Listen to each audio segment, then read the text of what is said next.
Turn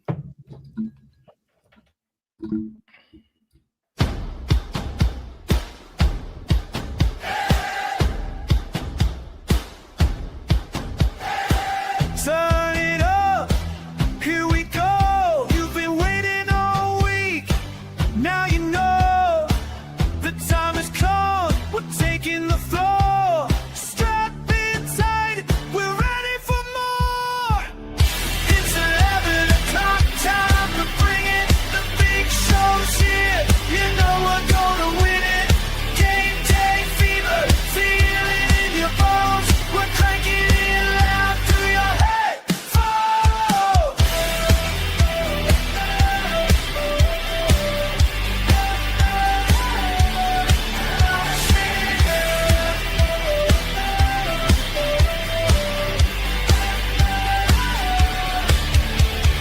Marcus steps up, breaking it down.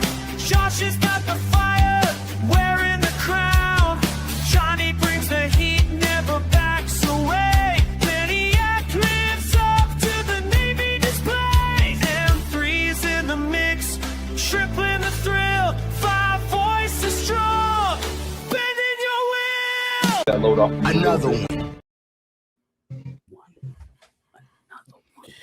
Yo, welcome to the Big College Football Show at 11, at 10:45, at 6 o'clock. It don't matter what time. Just know we here for you, the people. So, I am Johnny Olden Jr. I'm going to let my brothers here introduce themselves, and then we're going to get it rocking, you know. Let's get into it. Go ahead, Josh. May the church say IOOH. What just It's your boy, the Buckeye fan from a house divided, one half of a house divided. Ready to You talk gotta stop some letting him talk playoff so much. That's crazy. Ready to talk some playoff talk. Ready to talk. You know what? Ready to talk everything, man. I'm ready. Let's go. Maniac? Hold on. Just go to Marcus. Hold on. Go ahead. Marcus. What's going on? It's the other half of House Divided. Your resident Michigan fan, Marcus. Of course, we got to get into it all. But also some perspective talk for the Michigan program as well. Not just doom and gloom. So a lot to discuss. Thanks for joining us tonight.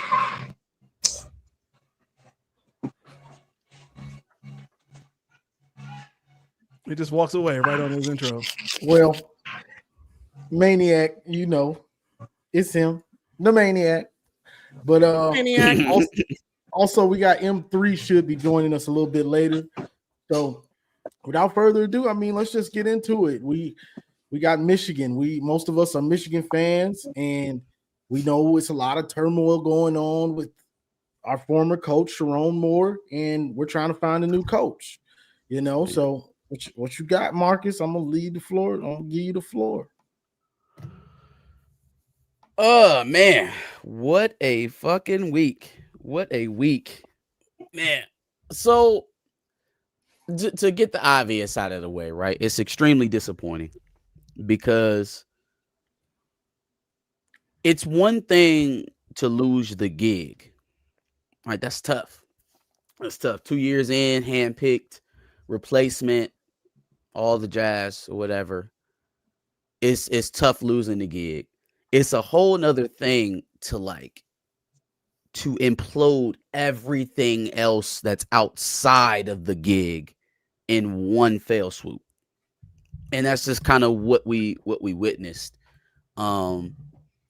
He's probably, I mean, I don't think it's crazy to say he might not ever coach in college football again. Definitely not as a head coach. Most certainly not at a Power 5 position. If it would ever happen again, it would start at probably a mid-major and, you know, just kind of see where it goes from there. Interesting thing is, when I say that, now I have names popping up in my head that have done well. It's the after part. The thing that really sticks here is the aftermath, is what came after, right? When you talk about what led to his firing, yeah, man, I mean, I can line up guys who are still coaching who have worse who have worse things going on. It was the reaction after, going to the girl's house and breaking into her house. And so the one thing I wanted to make a point of clarification on, because I did watch the arraignment and I did hear the prosecutor speak. There was a lot of talk about how he threatened the girl, how he threatened the individual that he's alleged to have this affair with. Out of the prosecutor's mouth, he breaks in, he goes to the drawer to grab butter knives and scissors and threatens his life. Then he says some, and I quote, some threatening things to her.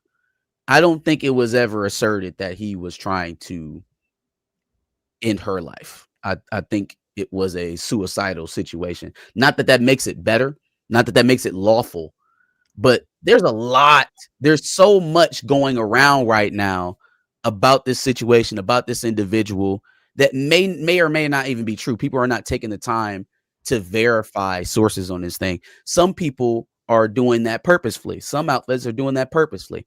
Some, I can't even call them outlets. Some individuals are doing that purposely. And I think it's already come back to bite him in the ass at one point. But that's kind of secondary to everything that's going on right now with him.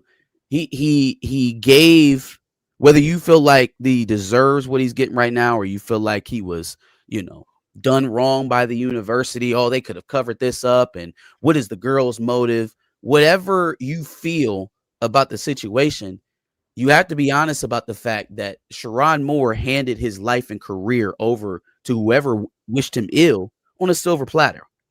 He handed it to him with a mountain of circumstantial evidence, which is going to sway public opinion like that. So I'm mystified by the amount of lack of attention to anything this man showed in regard to this situation in particular, and how quickly he slid into despair after. It's sad to watch. It's sad to see. He's got a family, right? You obviously don't want that to be, damn, at Christmas time, dog. Like, he has young kids, and they're not going to have their dad at home for Christmas. That's probably not going to have him home for a long time, and that's a reality that hits home personally. So like I can feel the trauma around this situation for sure, but for me, I can't escape this like nagging feeling of what the fuck were you even thinking? I'm not so pious that I can't understand an affair, but the way you went about it suggested that you just didn't really care who saw or knew or would find out. So just a continually confusing situation. You hate to see anybody like go through a situation like that. You hate for them to result to the actions that he chose to take, because it puts a lot of people who supported you and wish you well even after the firing in the damnedest position trying to support you, because how do you defend that? Got you. Yeah, it's crazy. Maniac, what you got, bro? What you got? Whether it's Sherrone or the head coaching, it's your world. You're muted. You muted, Maniac. Let me get a second round on the head coaching thing, but y'all go first. I want to talk about the coach. He was Sherrone put it upon himself. There's no one to blame but himself. Nobody did it. But listen, that type of shit happens every day at a job. I don't know where everyone works. I work at a hospital. This shit is normal behavior. This happens. The married man cheats on his wife. The married woman cheats on her husband. Somebody crashes out. It's regular shit, man. And listen, he, unfortunately, is an unfortunate situation that on top of that, apparently he has some kind of mental issues.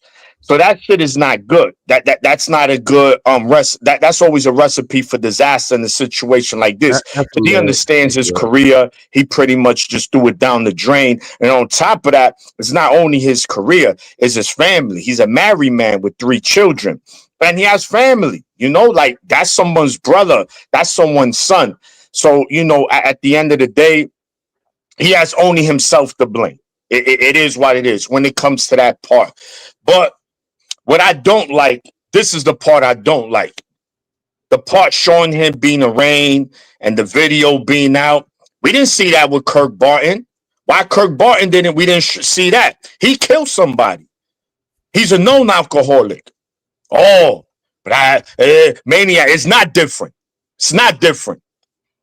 You understand? And it's never fair across the board. You understand? Like I said, everything he did, he deserved to be locked up. But I'm saying after that. And after that, all that shit is gossip. That's the problem. Buckeye Scoop, Spiro, a lot of OSU fans are gossipers. That's for the bitches. That's what bitches do. They gossip. I'm talking football. That's it.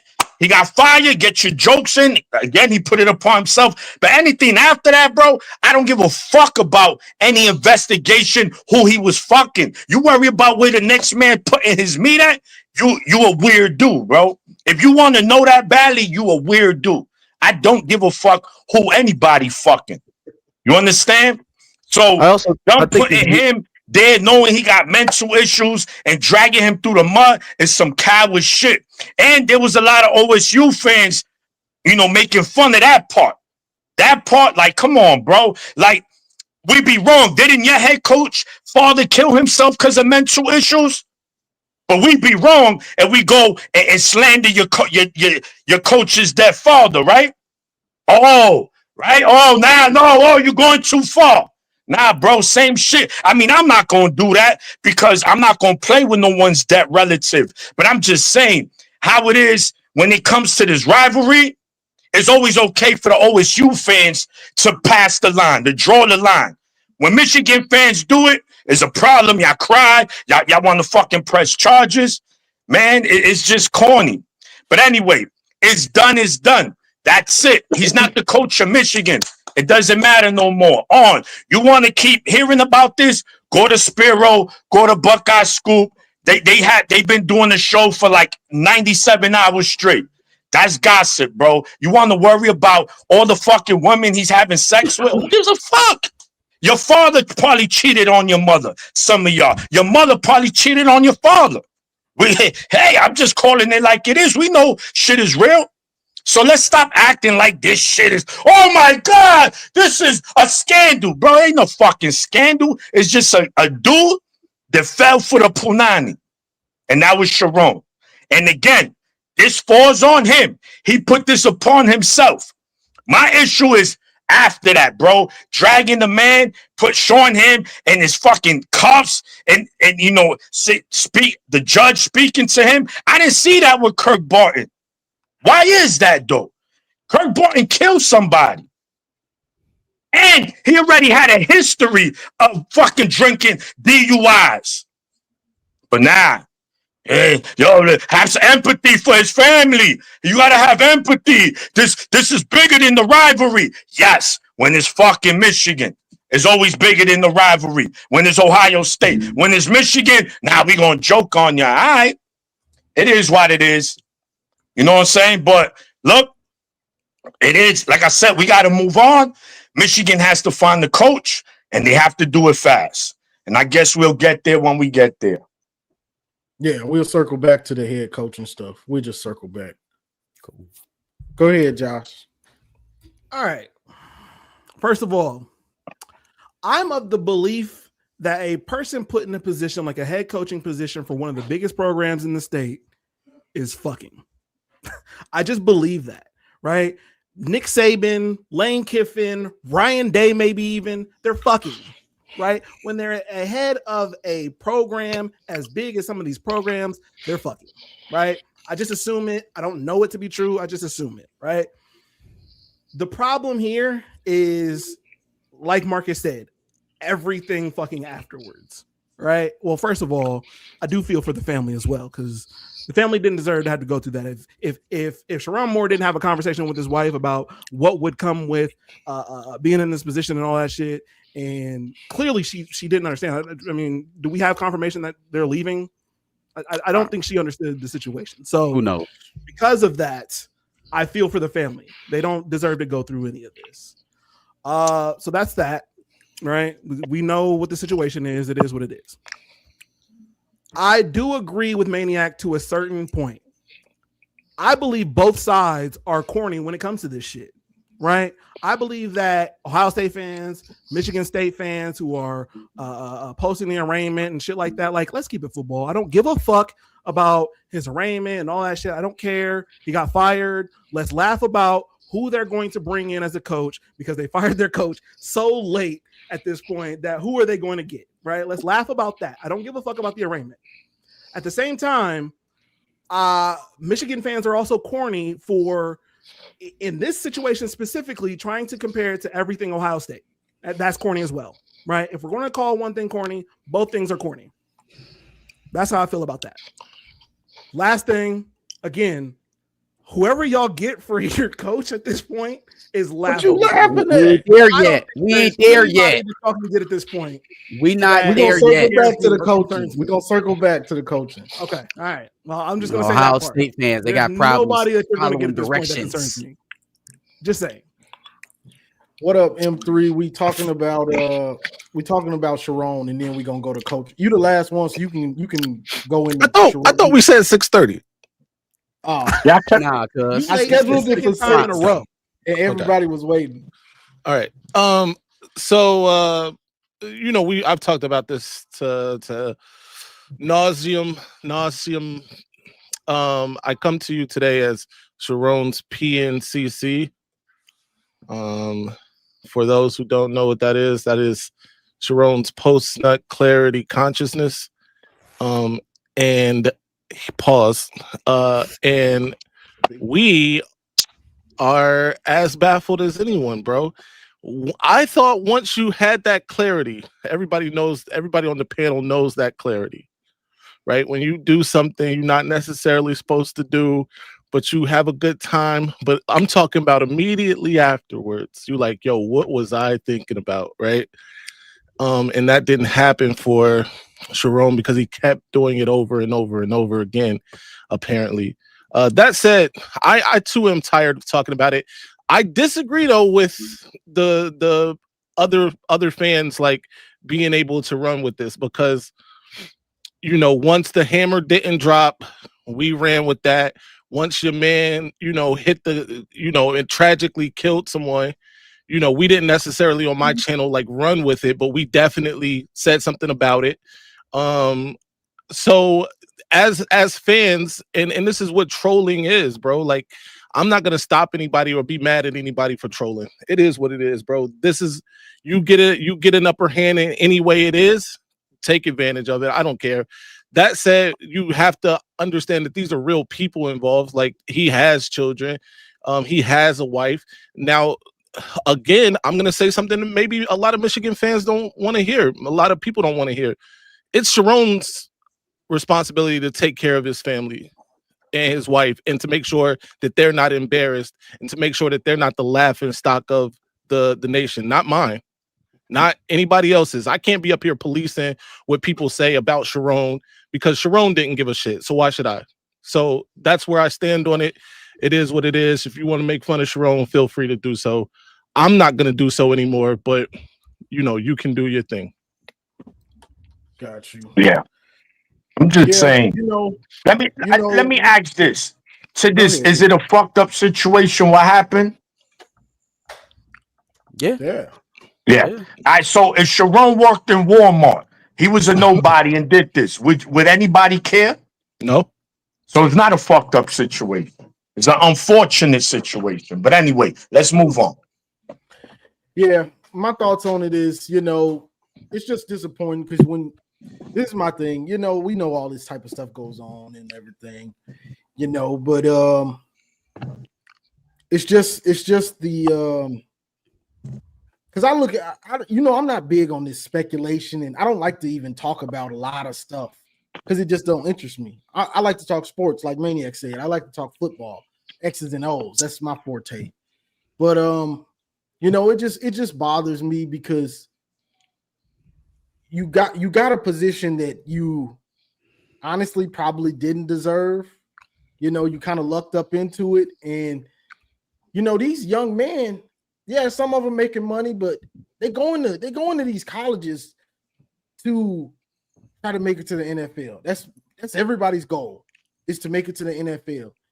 And the fact that you're not pouring into these dudes, and I don't want to hear no pause on this one. Now, no pause.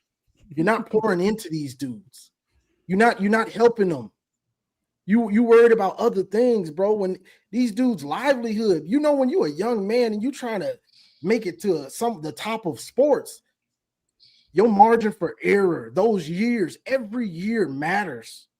And the fact that you weren't taking it serious almost, that bothers me, because those parents and those kids, they sending them kids to you I'm trusting you with my kid's future, pretty much. You know what I'm saying? And that's what bothers me. The coaching part of it, the leadership part of it, that it's just like, whatever. Kind of, you know what I'm saying? It bothers, that type of stuff bothers me. But let's move on. Who's going to be Michigan's coach? Now we got Josh. Chill out, bro. I don't get what the laughter is about. I don't get Oh, what the that laughter was is about. hilarious. The worst timing to fire your Ohio coach. State fans are laughing, but we just fired our coach. It ain't even been 72 hours, I don't think. Maybe, if that, about 2.5 days. Not even that. Listen to the names that have been thrown around. All the names that are thrown around are guys who are at established Power 5 spots that other coaches would kill for. Some guys who just got extended. So I don't really understand what the laughter is about. In this short amount of time, we done got betting odds on Kalen DeBoer, Kenny Dillingham, and Jed Fish. You're getting Brian Okay, Kelly. I don't know who we're gonna get. I'm telling you who's on the table within 72 hours. So I don't really get what the laughter is. I think that if this proves anything, it just proves that it's a premier job to have. Well, no. We already knew it was a premier job to have. I'll agree to that. I'm laughing because even in that list, I'm not afraid of any of them. And then you're not getting. Well, this is not a who do we get to beat Ohio State conversation. This is Brian Kelly. We're not getting Brian Kelly. Brian Kelly. So, anywho, to talk about our options here, right? DeBoer, Dillingham, Minter's in an interesting spot. Number one, at this point, I feel like we should go to a guy who's already running a program as a head coach.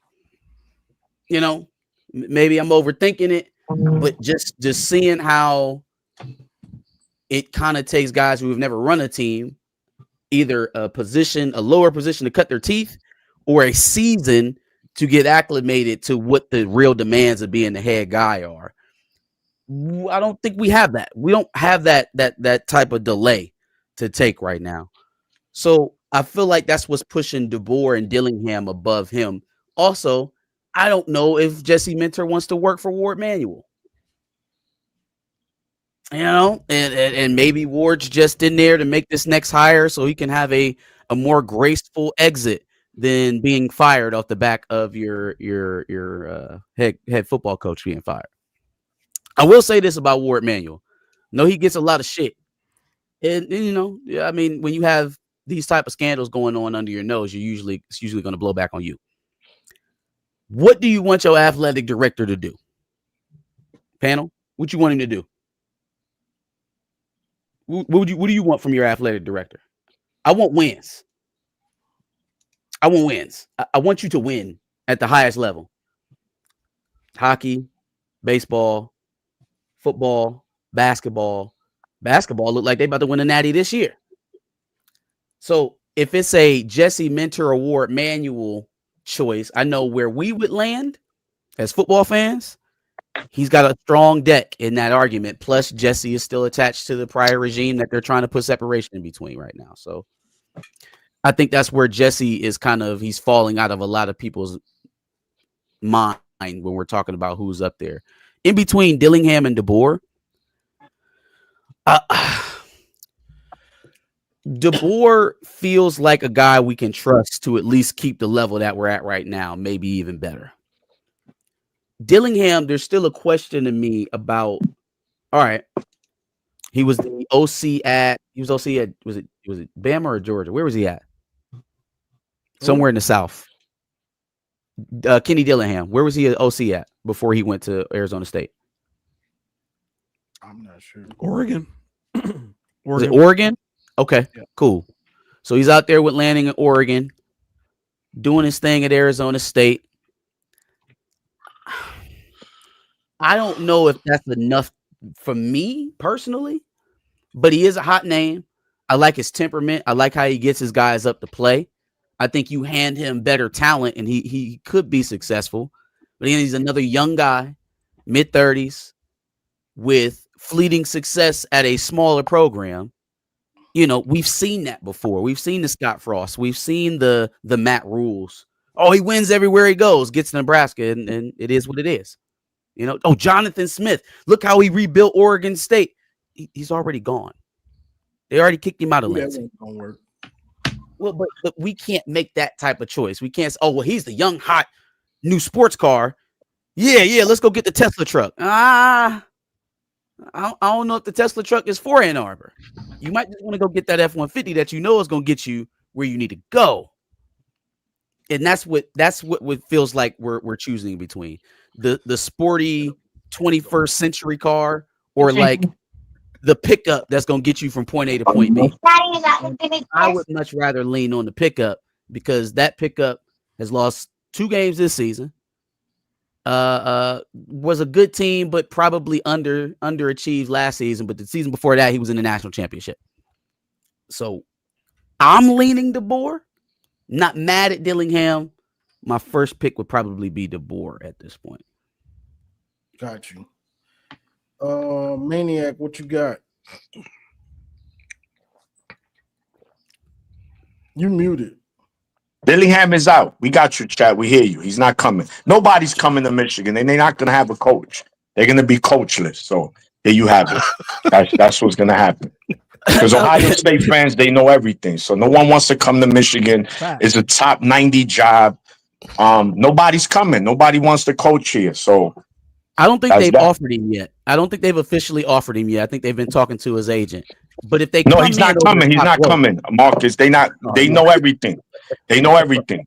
Ohio State fans know everything. He's not coming. That's supposedly they're already working on a contract for him. But no, but he's not coming. He's not coming. He signed 42 years with Arizona State. He signed 42 years. He signed 42 years. Everybody signed 80 years. No, I'm telling you, it's nobody's coaching. Michigan ain't gonna have a football team next year. So there you have it, guys. They said the same shit about us when Harbaugh left to go to the NFL. Oh, they're drafting up a contract for him now. He's going to be extended. He's coming back to Michigan. Oh, we're going to Los Angeles. Yeah, y'all know everything, Chris. And clip this too in the beginning. Clip that, Mr. Clipper. What up, Mr. What up, dog? Got it here. Y'all know everything. Y'all know everything. Y'all knew the hammer was coming. Y'all knew everything. Y'all don't know shit. Y'all was going to be Indiana. Y'all fucking lost. Fuck out of here. Who next? Maze, you ready? Yeah. So I agree with Marcus. I would rather have DeBoer over Dillingham at this point. To me, Dillingham has proved nothing. Sure, he made the playoff. Real quick, let me just somebody said Dilly is Rich Rod 2.0. I get that vibe more from DeBoer being Rich Rod 2.0. What you think? I think Dillingham's the more flash of the pan in between those. Yeah. I think it's more Dillingham. Dillingham has a greater chance to be Rich Rod than DeBoer to me. DeBoer took Washington. How many games Washington was trash he got there, and they were in the national championship game. He beat Dan Lanning, stuffed Dan Lanning in a locker twice in the same season, head first. Then he went. Michigan and Jim Harbaugh retired the GOAT, and he took over for the GOAT, which is the person who took that job was already going to be public enemy number one in Alabama because you cannot live up to the GOAT. This man just said Period. U of M's a group of 5. Yeah, it's all right. Excel. He's mad. He's mad. Ohio State will never be Michigan. Fuck out. Put him in timeout. So like, you take that. He was already behind the 8 ball there. And now and he still, was on the verge of making the playoffs year one, right? A lot of people thought that they were a playoff team. Michigan handled them in that bowl game, but that's another story. By the way, giving Kalen DeBoer 2 losses from Michigan in the same calendar year too, but I digress. Then this year they are a playoff team. Whether or not you agree with them being in the playoffs, which I don't, but they're a playoff team. Right, and he's going to be coaching in a playoff game. A playoff game, by the way, he has a good chance of winning. I know they lost to Oklahoma last year and this year, but Oklahoma isn't exactly setting the world on fire, especially on offense, right? And by the way, I said this on the show that we did. If he beats Oklahoma, I favor them over Indiana. I'm sorry, sue me. That said, I think he's a better choice right now. He's a bigger name. He's coming from a bigger program. That will help the roster stay together more so than Dillingham, in my opinion. Dillingham made the playoff last year. Yes, he had a veteran Scatterboo who was incredible. You know what I do like about Dilly, though, real quick, is the fact that he knew he had a dog. And he fed that dog. I like that. Mm-hmm. Feed that dog, Scatterboo. That's all you got. Feed him. That's fair. That's fair. So yeah, I mean, I just think he has a greater chance to end up being Rich Rod because this year they had expectation, and he didn't live up to it. They didn't live up to it, quite honestly. But quarterback injury is what it is. Well, be fair. They had quarterback injury. I mean, you play football, bro. Injuries happen. We went so out you there. Don't like Dilly Mays? It's not that I don't like him. I think I would be behind a Dillingham hire. You telling me to parse between the two of them, and I think one of them's resume is a lot better than the other. Got you. Josh. Don't ask him who he wants to be our coach. He's up here. Well, no. I'm gonna tell you who I want. Brian Kelly is the perfect coach for y'all. Okay. So I can hate Brian Kelly and Michigan together all at once. It's perfect. Make it happen. Now, DeBoer is not coming because Alabama's a better coaching job than Michigan. First and foremost, bullshit. It is. It absolutely is. 1,000%. Remove Nick Saban from Alabama. You shouldn't even want DeBoer. You shouldn't even want DeBoer, right? Just from a toughness standpoint, getting his team ready standpoint, you shouldn't even want him. Second of all, the job is better. The Alabama job is a better job than the Michigan job. It just is. Since when? I'm about to say, on what planet? What y'all don't forget is, all right, what was Alabama before Nick Saban? Bear Bryant. But we're after Nick Saban now. Thank you. So it just recently it just became a better job, not by much. Michigan has better resources, has a better university, better academics, better city, more money. In fact, Michigan to fucking buy Alabama and turn that shit into a Home Depot and fucking give everything out for free to everybody out there. Fuck out of there. Hold on. Spend on anything besides Bryce Underwood. Because what are we even talking about? Nick Saban effect on Alabama is massive, bro. And they are positioned in a better place geographically than Michigan. That doesn't matter anymore. NIL neutralizes that. And why they done. What are we even talking about? Done. Alabama's done. They're done.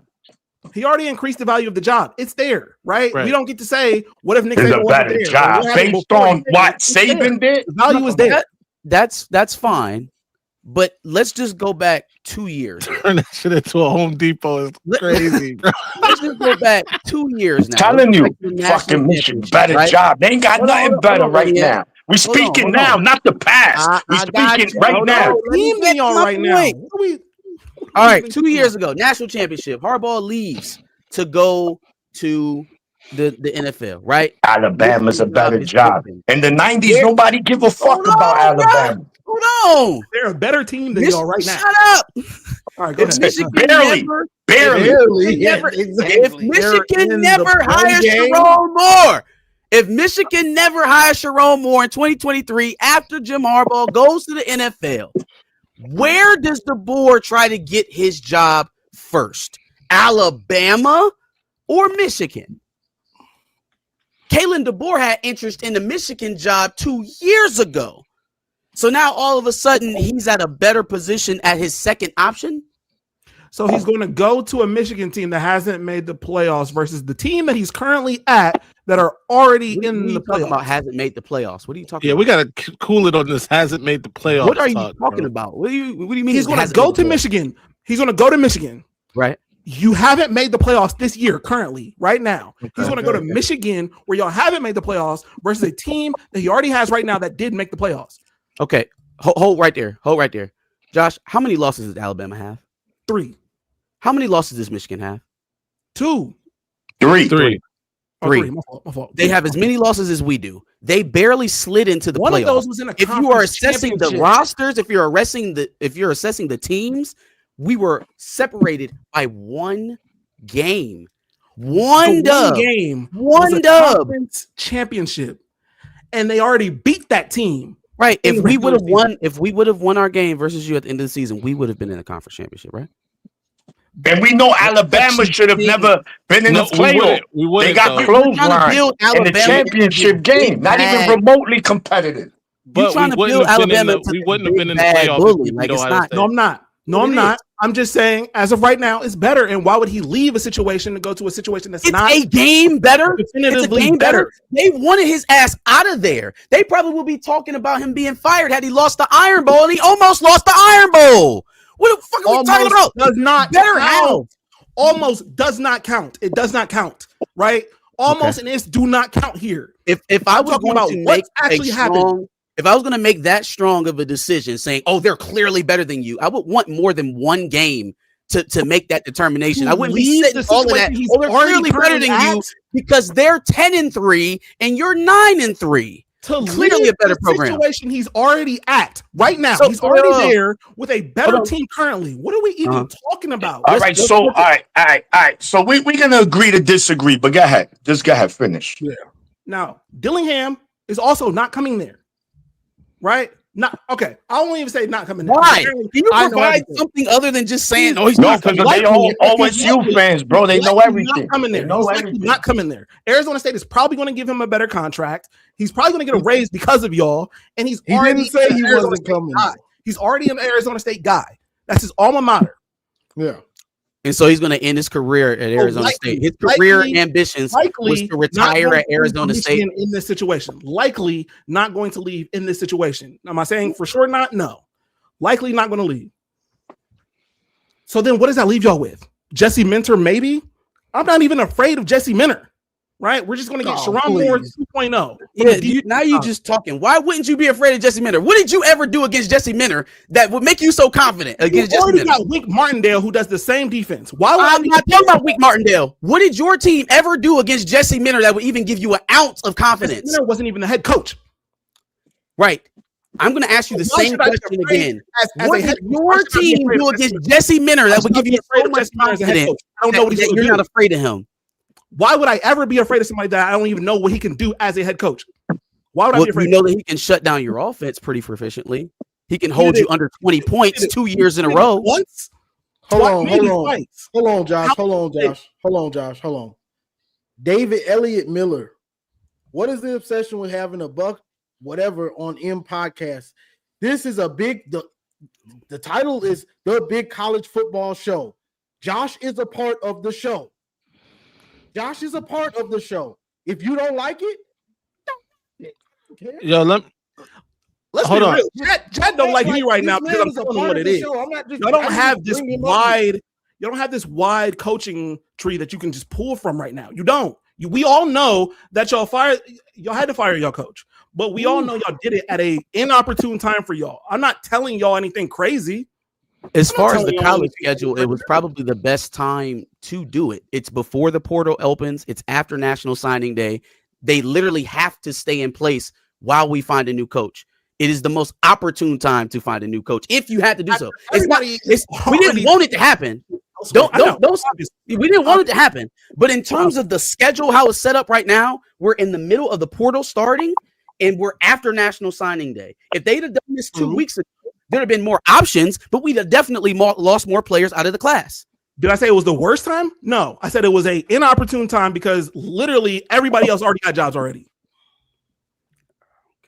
It's inopportune. I don't think that matters when you are touting one of the best college football positions that exist is the head coaching job at Michigan.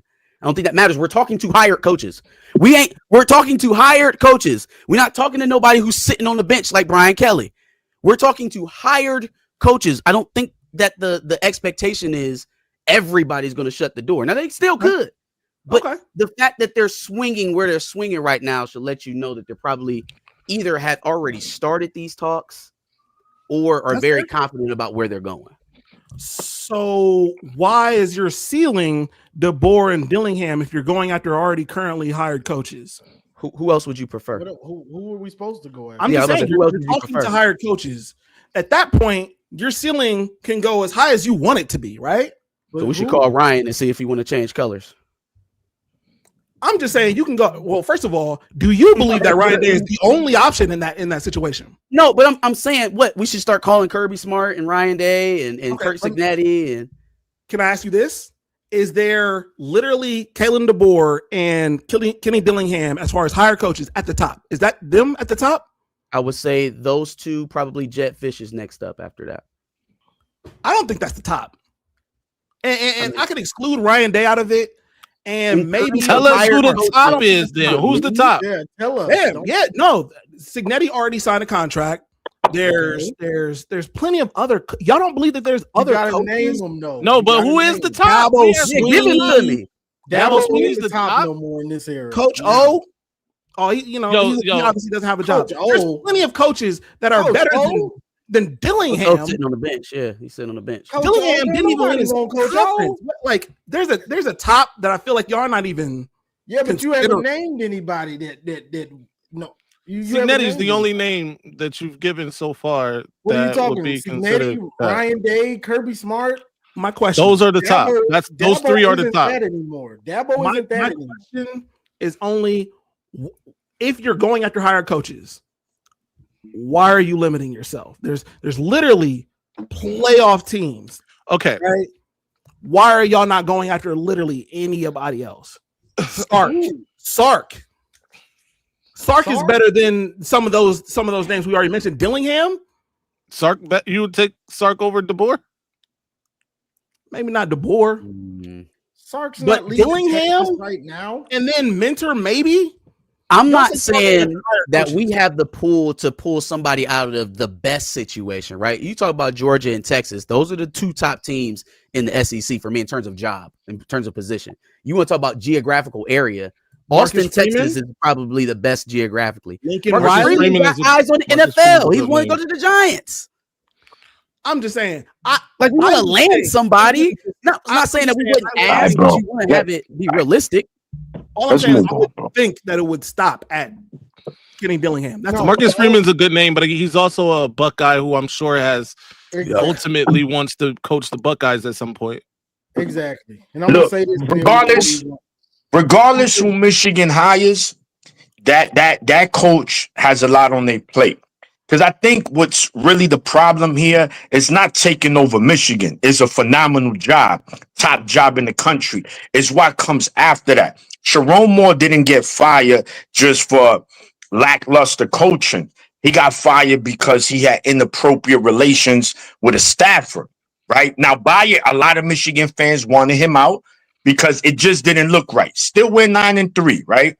8 wins his first season, 9 wins his second.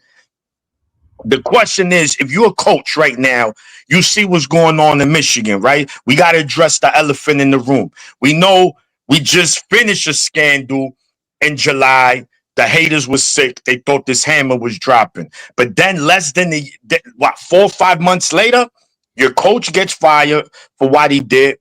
And it was what he did after that. We know. So whoever comes in has to clean that up. That falls on you. This is hey, here's the keys to the crib. You gotta clean this. I didn't throw this party in this house. You gotta clean it. We gonna pay you good. So, some people are not ready for that kind of smoke, right? If it was just Sharon went 6-6 and it's like, yo, get up out of here. The coach is here. He's just not the guy for the position. Now this job comes with just a little more baggage than normal coaching jobs does. So, I think that's also something that a lot of coaches is like, do I really want to jump in that water right now? Because, and someone is because it's Michigan and the money's going to be there. At the end of the day, the number one motivation in this world is money, right? Why we take certain jobs? Because of money, positions, money. So it's going to happen. But whoever it be, we need to make sure he comes in and runs a tight rope, bro, military style. I don't care if the players don't like him. As long as we winning is what matters. And you shouldn't really need to like your coach. You just play for him and you win. As long as he knows how to make you guys better every day, he gets you to the next level. That's all you should care about. That's all you should care about. And that's that. So we'll see what it is. We could go back and forth for hours. Him. We don't know. But soon we will find out. Probably next week. Yeah. Brian Kelly, baby. Yeah, right. Yeah, and the thing is, Coach Franklin, you got to look at this stuff. You got to look at this stuff in a different way. Who are the coaches? Kirby, he's not going to leave Georgia. Also, that's not the guy to clean up your program. I'm laying this out here, and then we just moving on. Texas, Sark at Texas, one of the best programs with Arch, who finally started to look good this year. When you talk about some of these coaches, it's not even a thought because they're already at an established program. Now, if you've got a coach that's been at a program, like let's say Brian Kelly, when he left to go to LSU, Brian Kelly had been at Notre Dame for a while, been to a national championship and lost. So now it's time for him. Okay, I've taken Notre Dame as far as I can go. Now I'm going to leave. Some of these coaches, they haven't even been at their destination that long. So it's not about just, the Michigan job isn't what I think it is. No, I just got here. Do I like Michigan more than Alabama? Maybe not. But I also just got here. I got to uproot my family and move to Ann Arbor now. There's so many different things that go into this. You could have him. He could just be waiting to lose this game, and then he comes to Ann Arbor. Like, that's the job.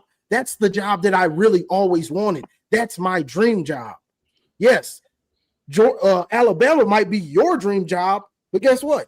Michigan is my dream job. Everybody ain't the same. Everybody don't have the same biases as an OSU fan, and everybody doesn't have the same biases as a Michigan fan. Some people grew up in different eras. They didn't grow up in the late 20th, the late 2000s. Like, I was born in 2010. That's all I saw. Most of these dudes are older. They saw a lot. So the team that you love and grew up on, it's probably not the teams that they grew up on and really have passion for and have respect for. It's different. I can get deep with it, but let's just move on. So, championship week last week. Let's get into it. We had some surprises. The Ohio State Buckeyes came up short. Josh, tell us why you lost, man. Okay. First of all, because y'all like to think that Buckeye fans don't like to give props to people for whatever strange reason, props to Indiana for that win, right? They came, they played, they did their fucking thing, right? There are some criticisms that I definitely had for Indiana after the fact, but the fact of the matter is they came, they won. They did what they had to do. With that being said, my criticisms lie on the fact that Tegra fucking played in the game at all. I fucking hate Tegra Chabot at this point. Like, why Who's is that? he playing over our right guard? 77, the guard. Why he's playing over Gabe Van Sickle at this point? At any point, if it happens during the playoffs, I will be sick. I will be sick. Him and Jaden Fielding. I said it before. At this point, bro, I need y'all off my team. I need y'all off my team, fam. He was money. He was money in the all playoffs year. last year. Yeah, all year. Yeah. But when it counts the most, it's wide left. Like, what is happening right now? What are you doing? He had some big kicks in the championship, I think. But yeah, no, I guess I would apologize to Indiana for being misunderstood about their game, right? Like, they were a little bit better than what I said they were, which is perfectly fine. We'll just show them what's up if we see them in the playoffs. That's all. Go Bucks. So you just planning on doing them like Oregon. Y'all did Oregon last year. It's everything gonna happen the same as last year. That's what Y'all got to make it all the way there this year to get them back, though. Y'all got to make the championship to get a chance to back at them.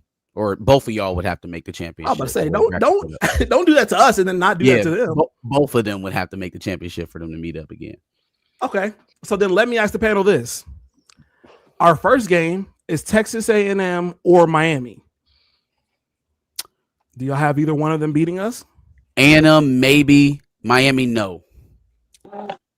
I don't. Interesting. I don't have either one of them. They- I think I that mean, Miami of P9 course. might give y'all nightmares. A&M can't stop anybody, and no, I don't think See- either one of those teams can beat Ohio State.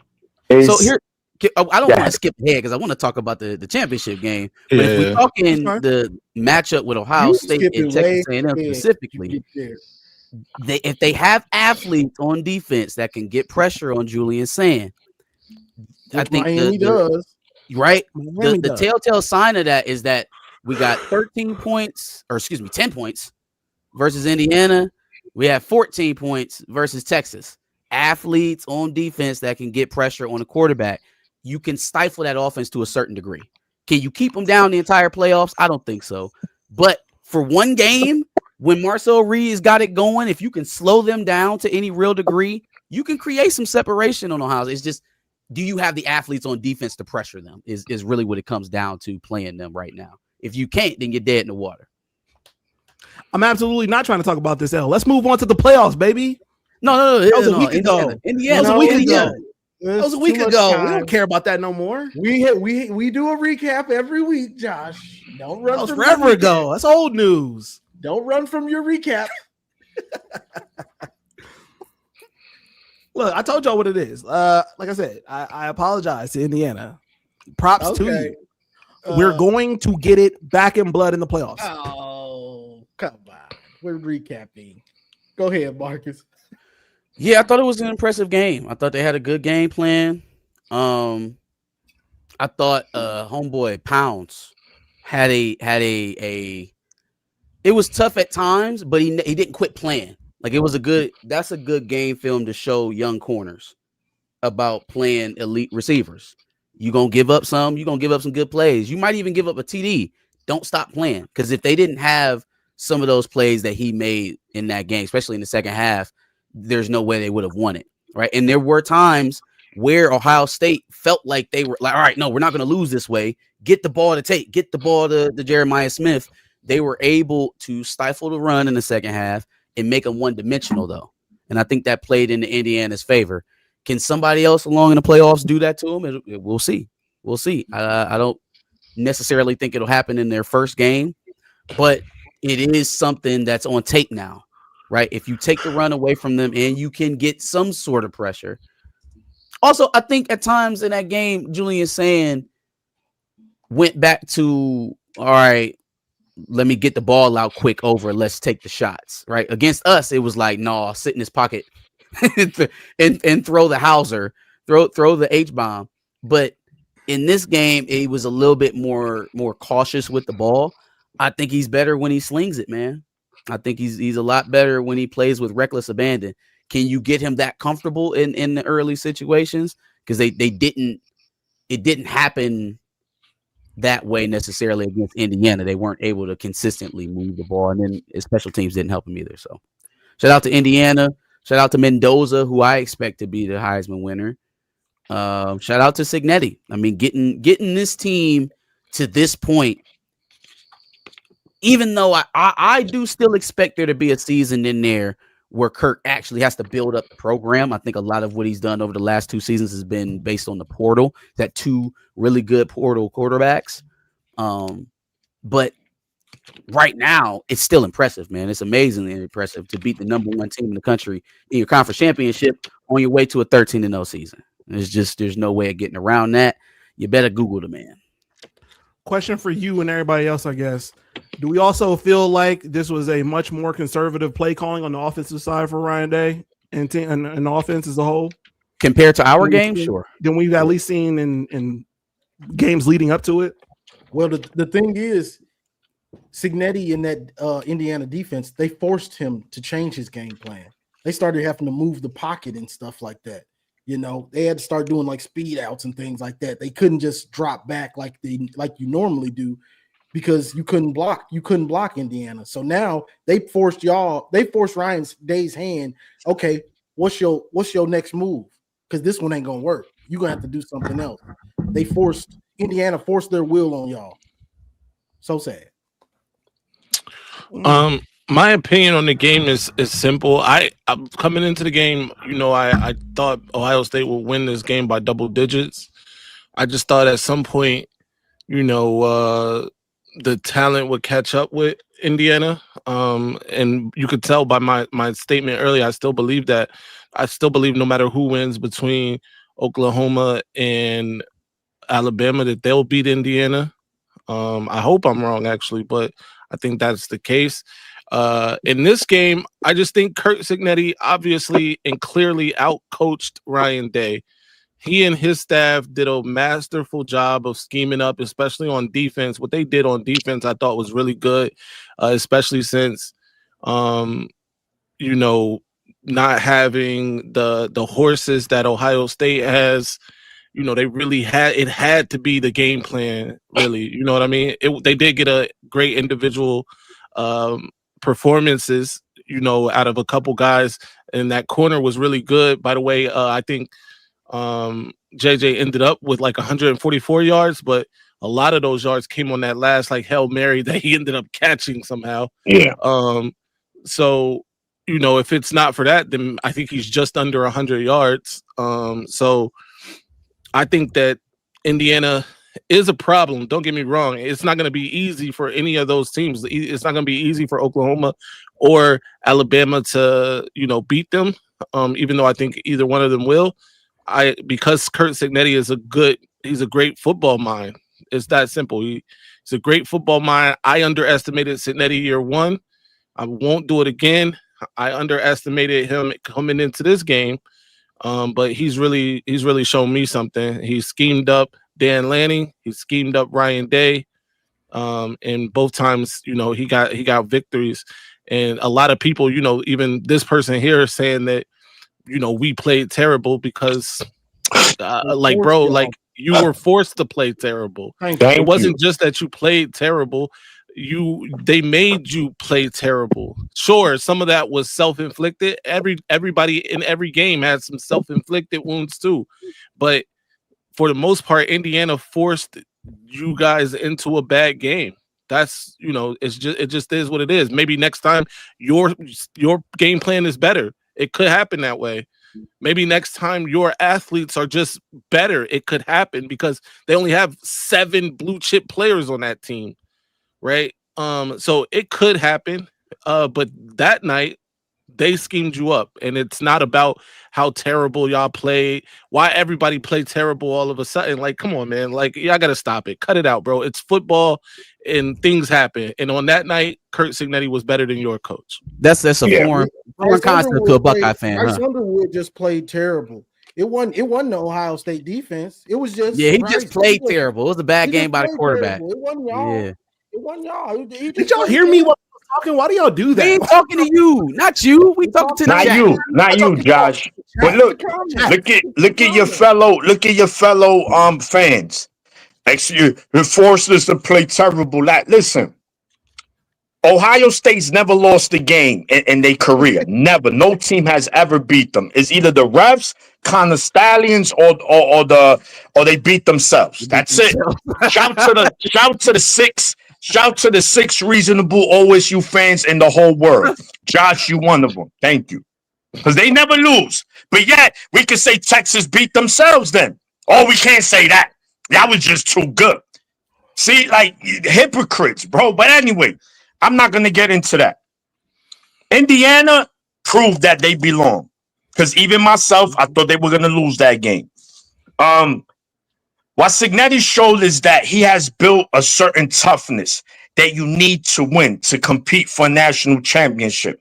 And it was on full display last Saturday. Now, by it, you know, OSU is a super talented team. This team could still win the Natty. Those are the facts. The facts are the facts, right? But check this out.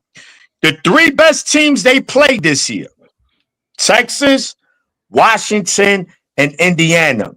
Your three lowest scoring outputs of the season. 14, 24, and 10. I'm just saying, why is it that when there's a team that's solid on both sides, that just don't look that great? Those are the facts. Those are the three. Everybody else was cacadoodle. Even us. We know that. So Wait, what were the three games again? Indiana, Texas, Washington, and Indiana. And you guys ran away late in the Washington game. It was only 7-6 at halftime. It was only 7-6 at halftime until they gave you that. The dude, he hugged Julian saying, 15 yards, your career's over.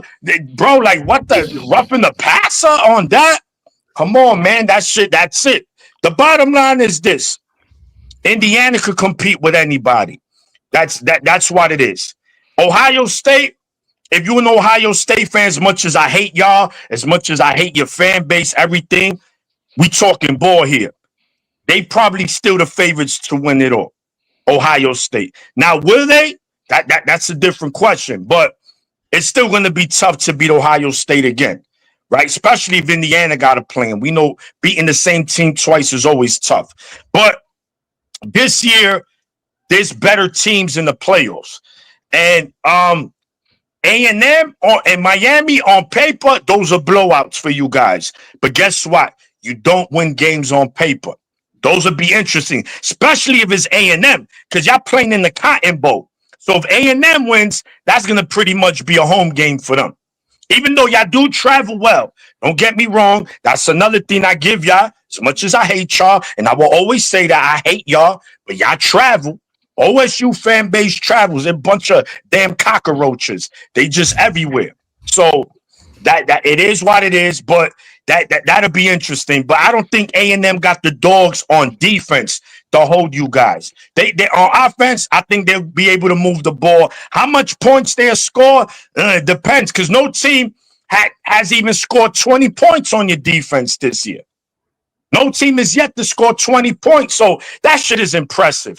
Even if you got a cacadoodle schedule, bro.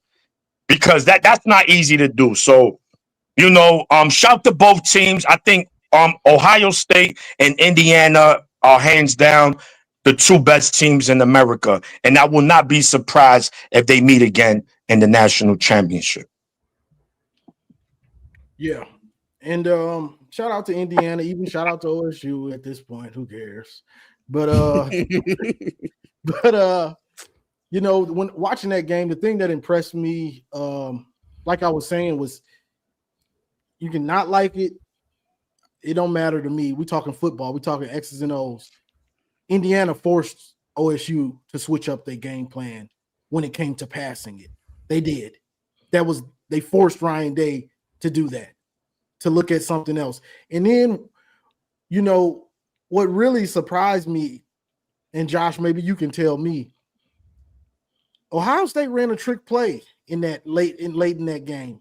I don't know pass. the last time I've seen Ohio State run a trick play in a big Yeah, that was a game. little confusing. I didn't feel like we.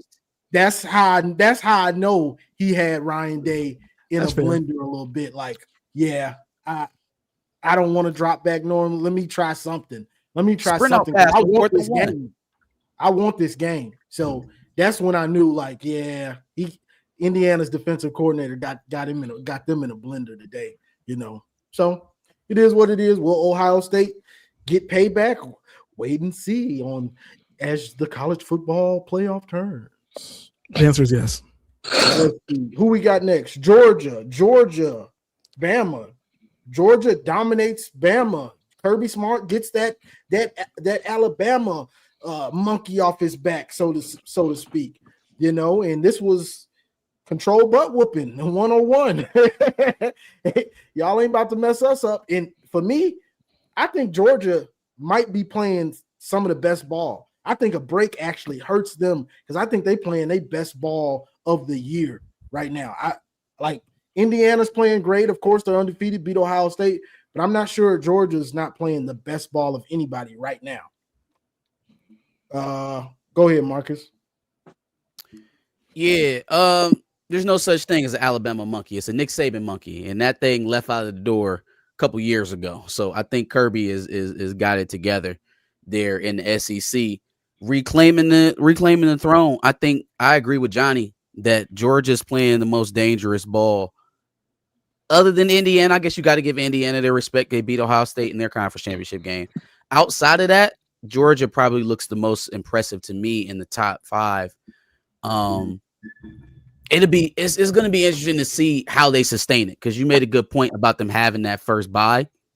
You can be lulled into kind of being how Oregon was, right? They came out very flat in that Rose Bowl game against Ohio State last year. You would hope that, you don't have to hope. Kirby's a pretty obsessive guy in terms of studying the game, that seeing what happened to Dan last year off of their bye as opposed to actually playing in the first round. It's a difference. So maybe I don't know what you do different. You don't necessarily want to scrimmage that close to a playoff game, but have something else to keep the guys alert, ready to go, ready to play. That's why they pay them the big bucks, right? So yes, it's gonna be tough to keep that level up while you're not playing, but they are a dangerous team. I probably wouldn't want to play them early. M3. Yeah, so this game proves to me why I believe that Alabama shouldn't be in the playoff. Sure, they beat Georgia earlier in the season, fine, but they also have a wicked loss, bro. They lost to Florida State, bro, who can't beat anybody by multiple scores. They lost bad. And I know, like, people want to hang on to this week 1 thing. Like, I saw somebody say that, Texas held Ohio State to 14 in week 1.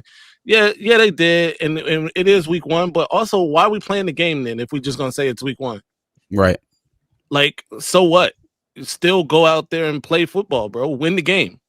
It's that simple. At least Ohio State won the game. No matter how many points they scored, they won the game, and they held the other team to less points than they had. So there's that.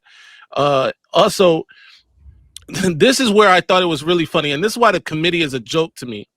Whoa. It's a joke team. Ohio State played in their conference championship game. They lost by 3 points. Count them. 1, 2, 3 points. Preach. Right? And they fell from number 1 to number 2.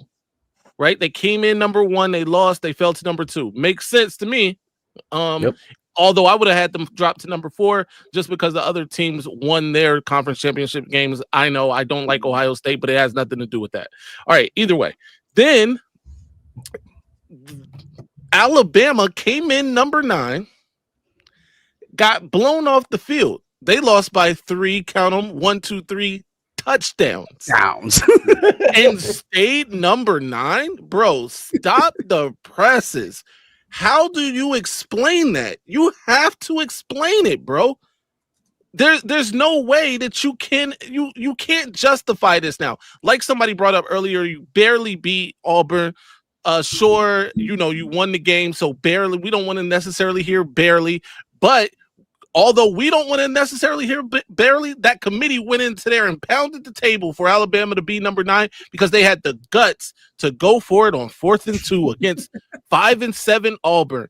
Kick fucking rocks, bro. Explain it. Like, it doesn't make any sense. Number 9 goes into the week. Number 9 gets blown off the field. They leave the week. Number 9. Number 1, who hasn't allowed more than 13 points all season. 17. 17. I'm sorry. Okay, 17 points. The most they've allowed all season.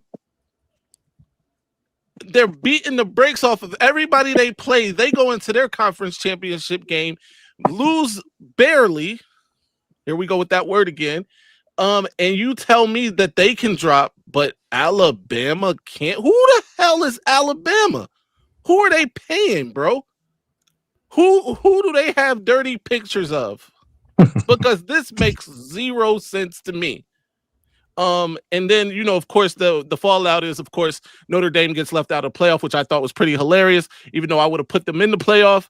But them not making it is plenty funny to me. Oh, yeah. That said, about this game, Georgia dominated Alabama in every way that mattered. Georgia looks like, to me, the second best team in America. Who's the first? Unfortunately, that vile, disgusting cesspool in Columbus. Whoa. So then you think is better? Do than results on the field matter? They do. But I've already explained to you. I think Indiana's going to lose the first time they get on the field in the playoff. Oh, Wow. Either one of those teams is going to scrape Indiana, in my opinion. You ain't Googling enough. I'm not. You think Oklahoma's going to scrape Indiana if they win? Absolutely. Absolutely. Yeah, I don't know if I can get with that. Mateer ain't that good. Yeah, we'll see. We'll see. I mean, that's the beauty. Georgia, Alabama. Yeah, without a doubt, I think Georgia's trending in the right direction. I think last year, even winning the SEC championship, they lost Carson Beck in that game. And yes, Gunnar Stockton came in relief, but I think it was a little too late. And they end up losing a close game to Notre Dame in the quarterfinals. But now I think they got it together. They have a consistent run game and they have a decent pass game. What they did to Alabama was man, they put them in the infirmary. Wow, that was ugly. They threw them on the grill, no seasoning. We ain't got time. You just going right in there. So shout to Alabama. Georgia, excuse me. And, you know, Kirby's the best coach in football for a reason, man.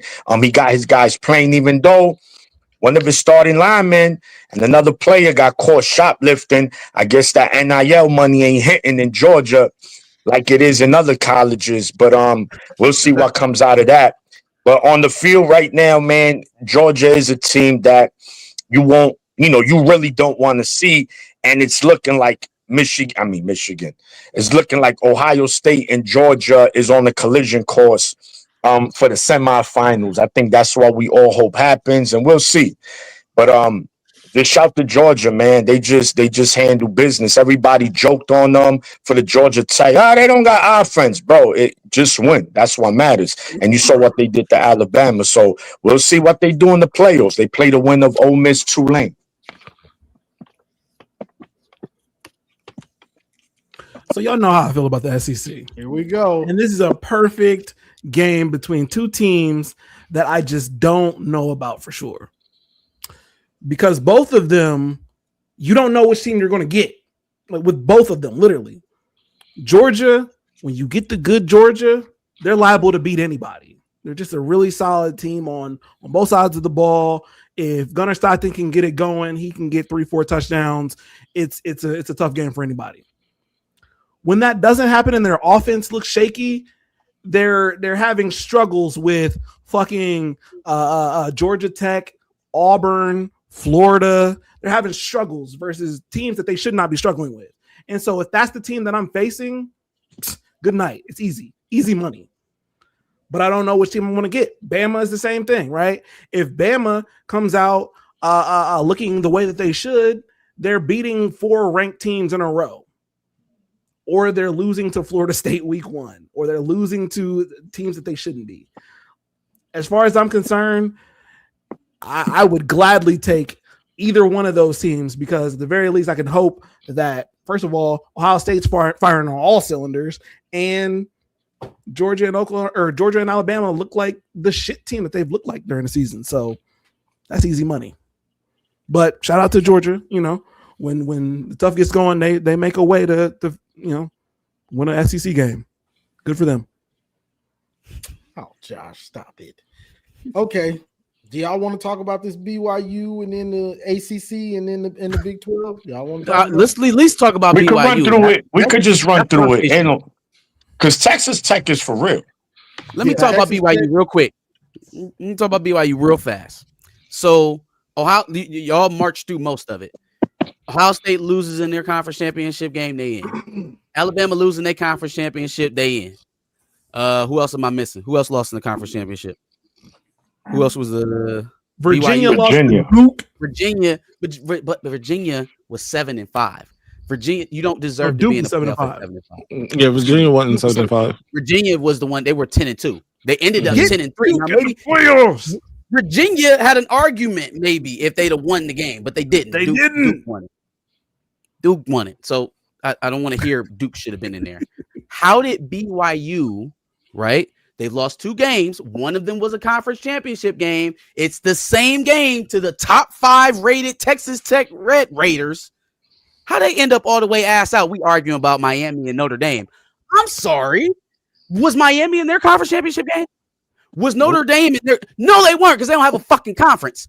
Why were we arguing Miami, Notre Dame when we had a perfect situation to leave both of them out and put BYU in a spot that they really earned throughout the season? In my estimation, if we're keeping with the same logic that got OSU only dropping a spot, they got Alabama to stay in, right? How do we rationalize putting a 3-loss Bama that lost in an embarrassing fashion in the SEC championship game, right, in over BYU, who's only lost to one team all season? They ain't have no slip up versus a goddamn Florida in the middle of the season that they have to atone for. They've been dominant outside of the Texas Tech game. So where's their reprieval? Where's their we can't punish them for losing the conference championship game? BYU was going to get smoked by any playoff team, so there was no point. Don't to mean put that them- was supposed to be in. Most of the teams in the first round are getting smoked. That don't mean they shouldn't have been That's a there fact. by the rules That's a that fact. were set. Yeah, I mean, if we put Tulane and James Madison in, What are we doing here? I don't know. I know Texas Tech looks good. Like, They do. They look pretty good. Like I gotta give them defense credit. solid, flying around. Yeah, should have lost to them, Yeah. knock you out of the playoff, and that's all you've lost to all season. Yeah, but who do you play? The conference comes into play. Who have you played? Well, they in the same conference that Texas Tech just won. I So know. if they conference ain't shit, then how are we rewarding Texas Tech? They won the conference. Right, but you brought up the point. You brought up the point of who do you play? They played the same people Texas Tech played. I know, but ACC ain't shit Texas either. Tech won it. Okay. My point was they wasn't trying to knock out teams based off of losing in championship games. So the conversation after BYU lost immediately went to Miami and Notre Dame, which was it was wrong to me because if this is about conference championships, they were in it. They played an extra game. Miami was at home, Notre Dame at home, always. Notre Dame's always at home in championship weekend. I mean, Yeah, this Duke is- should have this been is- in the this is- running. This is nothing No. new though. What if they've been calling the playoffs since the 14? The Alabama Invitational. That's what they've been calling it. So this really ain't nothing new, and it shouldn't be a surprise that they threw Bama in. Should it? Hashtag Duke no. got- Should it? No. No, it's not that surprising. I'm just just I'm up infuriating. on the logic. Yeah, it's infuriating how they were trying to explain it. Got you. I got you. And you picked this one, didn't you, Marcus? The Duke, Virginia. You picked Duke to win, didn't you? I don't know. I don't remember. Ah. I have no clue. Duke took Virginia to overtime and beat them, which I didn't expect, but people that play closer attention to Duke said that this could happen. So, any thoughts on this game? Shout out to Anyone? Duke. My bad, Yeah, bro. Josh. I don't know if you got any thoughts. Duke, Any Duke got thoughts, or robbed. y'all wanna move Duke on should have made to, the playoffs. Duke got robbed is crazy. All right, let's get to this. Let's get to this then. Bam! First matchup, playoffs. Playoffs? Yes, playoffs. Bama at Oklahoma. You know, Bama has DeBoer. Michigan is sending. Shout out to my Game of Thrones folks. They sending Ravens. They sending private jets. They sending everything to get him to Michigan while he's trying to prepare for a playoff game. Now you got Venables with Mateer. You know, people were saying he was on the hot seat. He need this win. This is a win that you know builds some momentum. And I believe Ty Simpson is he out for this game? He had a back back thing, right? He herniated a disc or something like that. Yeah, He hasn't been ruled out yet. He's probably going to be a game time decision. Got you. So that's kind of the setup for it. What y'all thinking? What y'all got? Go ahead. Yeah. Josh. Or Maniac. Go ahead. It don't matter. Oh yeah. No, look. This is a rematch from a game early in the season. Oklahoma went into Tuscaloosa and got it done, man. Oklahoma probably, bro, if they had a competent offense, Oklahoma probably win it all this year. That's just how good their defense is. They fast, they physical, but they just can't score. They struggle. Now, mind you, they have an athletic quarterback, but they lean too much on Mateer. Hence why you have to get the surgery early because of getting battered. And, you know, when they can't make a play, they find a way for him to do it. So if Oklahoma just could find a running game and just a consistent passing game, then, bro, they could compete with anybody in the playoffs. But anyway, we're talking about this game. Alabama's limping into this game, bro. They got no running backs. All they running backs on the infirmary. Like, it's bad. Now, Ty Simpson, we don't know what's his situation. They're going to go into Norman, Oklahoma, and possibly with a backup quarterback, no running game, and beat Oklahoma. Bro, if that happens, Oklahoma fans just hide for 2 years because that would be just straight embarrassing, honestly. There's no reason they should lose. But then again, it's football. And anything can happen on any given Friday, Saturday, Sunday, because this game is on Friday. But I'm going to expect Oklahoma to be Oklahoma. Gritty, scratch, claw, rely on their defense for field position, and eventually Oklahoma put up points. And they at home, and it's a night game. Again, we know it's hard to beat the same team twice in the same season, so Oklahoma will be going for that. But I'm leaning towards Oklahoma in this game. I don't think it'll be a blowout, but I'm going somewhere of the realm of like about 24-13 kind of game. Got you. All right, Josh, go ahead. Yeah, I mean, you already know how I feel about Alabama, and everything that Maniac said about Oklahoma is facts. I feel like if Ty Simpson even does play, he won't probably be 100%. That has me feeling a little bit shaky about his contribution to this game. Therefore, I think Oklahoma does probably win this game as well. But then they go on and get beat by Indiana. Agree. Okay. And 3, can you do some for me? Hey, nah. Okay, so I originally was gonna pick Alabama to win this game, but I do think with the injuries that they're dealing with Kalen DeBoer's mine in Ann Arbor, that Venables in this defense might clean them up. So I think I'm gonna take Oklahoma in this one, in a close-ish game, 23-13, something like that, maybe a late touchdown at the end for Oklahoma. And then you will talk about whatever happens after that, but I think both of these teams beat Indiana. I'm sorry.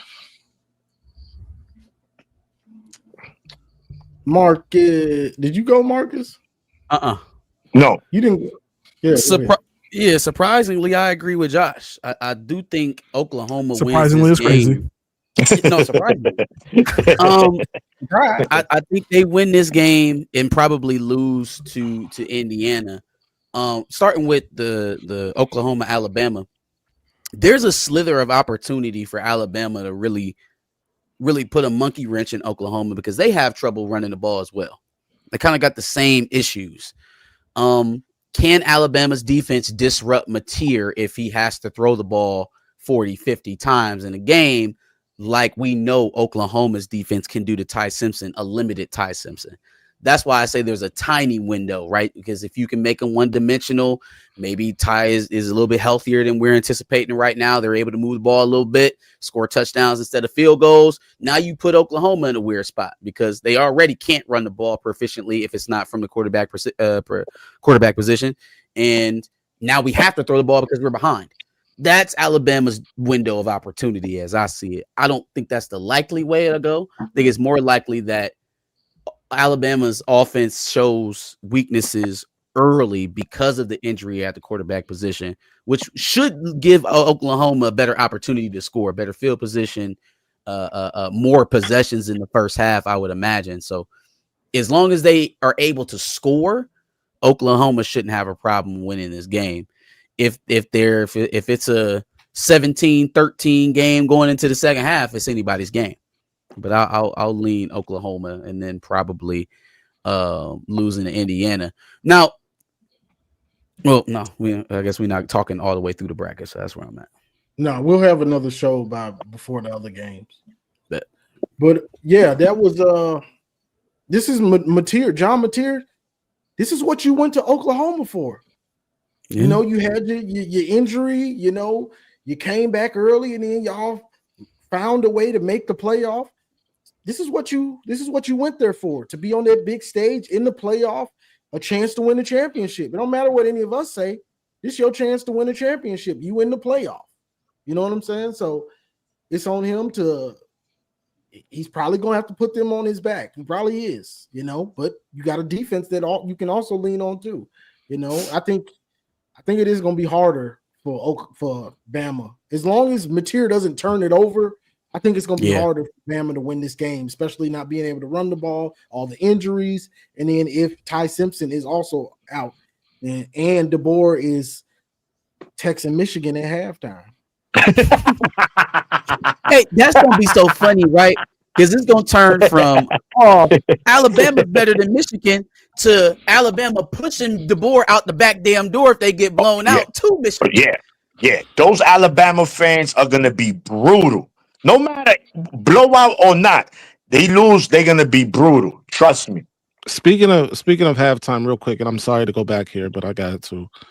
Did y'all hear what my man was doing at halftime of the Ohio State game? I don't think that was real. We was talking about that in the beginning, how people are reporting stuff. Yeah, I don't think that was real. All right. It better not be real. Yeah. All right. Cool. All right, let's move on. Let's move. I didn't hear it. Hit the group chat with that information. I want to laugh. No. I want to laugh. No. You gotta Is say that true? Johnny, I see somebody put in the chat Pavia won the Heisman. Is that true? I'm so mad. For Heisman, I think. Oh, for Heisman. All right. Yeah, I'll be sick. Yeah, start at 8 o'clock, right? Is it tonight? Yeah. Oh shit. Yeah, no, I didn't know. Oh yeah. And another topic I wanted to bring up. I know Josh is gonna like this. Mekhi Lee wins the Biletnikoff. He couldn't have won that award because we know the best receiver is in Columbus. Nobody can win an award if he's the best, even though his numbers aren't better than Mekhi Lee. He should still win the award, right? Right? Why they don't respect me, bro? So he should win it, right?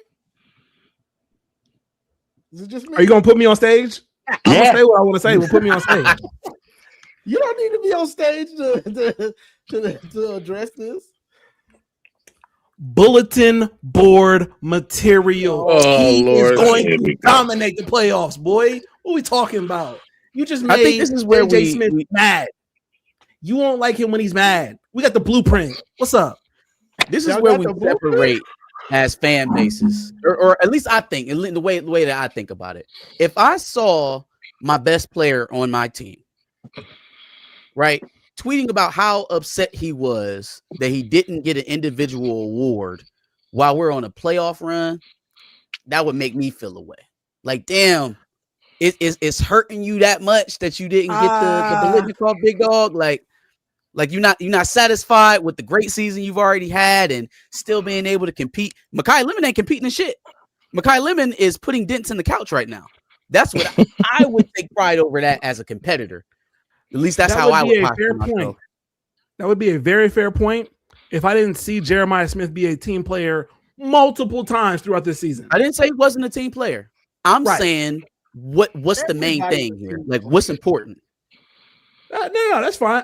I agree. You didn't say that. I'm saying that would concern me if I didn't see that, right? But I have seen him consider the team over himself plenty of times to where that's not a concern for me. That's all I meant. Yeah, I didn't say he was a team passer or no shit like that. I'm just saying. I know. So do you believe he deserves? Right. Like, keep it 100. Keep it real. Come on, Johnny. We went through this. Come on, we went through this. Of course, we didn't do it over here though. Of course, Jeremiah Smith should have won the Biletnikoff. You believe that wholeheartedly? Yes, he deserved it more than Makai Lee. Fam, even if we're going off stats, the stats are so similar, and one of them has a second wide receiver on the team that's going to have 1,000 yards by the end of the season. So they're similar if you track all the way through championship weekend. If you stop in the regular season, Makai Lemon had 1,100 yards in the regular season. Jeremiah Smith had like 920. But that tells me that Makai Lemon didn't help his team get to that level. Oh, yo, stop it, bro. Stop it. Reaching. Stop it. That wasn't a little bit. That wasn't a reach. Okay, it may have been a little reach, a tiny reach. But it's facts. It's facts.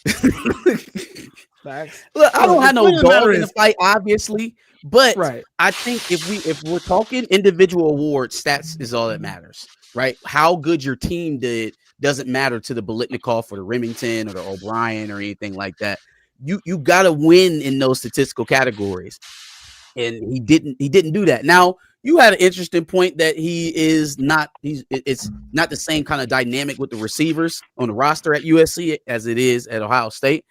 That's a point to be made, but that just means that you're not having a Biletnikoff type season, or not a top season, a Biletnikoff winning season. Well, then, okay, so then I also add to the fact is, what is the Biletnikoff award? Is it for the best receiver? Like, I think the best receiver statistically. That year. So look, we know the argument. No one is arguing who's the better receiver. We know Jeremiah Smith is the better receiver, but this year he was better, right? LeBron James was the best player in the league for how many years? Did he win the MVP every year? Does it mean he wasn't the best player in the league? Just that player played better that year, but he was still the best. So I think at the end of the day, if you're Ohio State, it's like, all right, it's no robbery. I don't want to hear he was robbed of the award. It's not like they had some other receiver win it that we like, who's that? Makai Lemon was a beast, bro. He's a future first-round receiver, just like Jeremiah Smith is. This year, he deserved it. And I know some people, he missed a game and a half, but he also played an extra game in the Big Ten championship, right? So we could play that game. So at the end of the day, Lemon, to me, was just a little better. Not just barely, but I'm okay with it. I wouldn't say robbery. If you felt Jeremiah Smith deserved the award, I'm not going to argue with you and say you're wrong. But I don't want to hear that it was robbed. They robbed Jeremiah Smith. He wasn't robbed of the award. It was close. It was neck and neck. But again, we know Jeremiah Smith is the better receiver overall. We're not arguing that. We're just arguing about we debating, on who should have won the award. And I think they got it right, man. So, it is what it is. And like, I don't know who said it. I'm pretty sure Makai Lemon would like to switch. Say, yo, if I could play in the playoffs, you could win that award. I'd rather compete for the biggest trophy of the year. So that's what matters at the end of the day. So we'll see. I wholeheartedly agree with everything you just said. I don't care about the Biletnikoff award, but Johnny keeps asking me this question to troll me. He's going to keep asking me this question to troll me. He's That's all pushing it your is. buttons, Josh. He's pushing the buttons. The second time in 2 days that he's asked me this question. Oh, my bad. But look, I just wanted to throw. I thought it was a good topic. Trying to find topics for the show. You know what I'm saying? Oh, okay. Yeah, cool. But Wasn't tonight is Shabula up tonight. for the Remington? Okay, Cool. let's move on to the next game. Okay, we going to the Heisman now. Another one of your players. We going to the Heisman. Who we got? Mendoza. Hold on. What? How we do Alabama, Oklahoma? Now we doing awards. What happened That's to the the other only game. games? We got an. No. We. So, Come on, Josh, man. remember the reason we did Oklahoma, Alabama is because that game is going to be on Friday. We won't be able to do a show. understand? Okay. All That's right, why. all right. And then Saturday, we got 3 games. So we'll do our regular show on Saturday. Yeah. And then we'll give who we think is going to win it all then. Exactly. All right, So- fair enough. We got Julian saying up for the Heisman.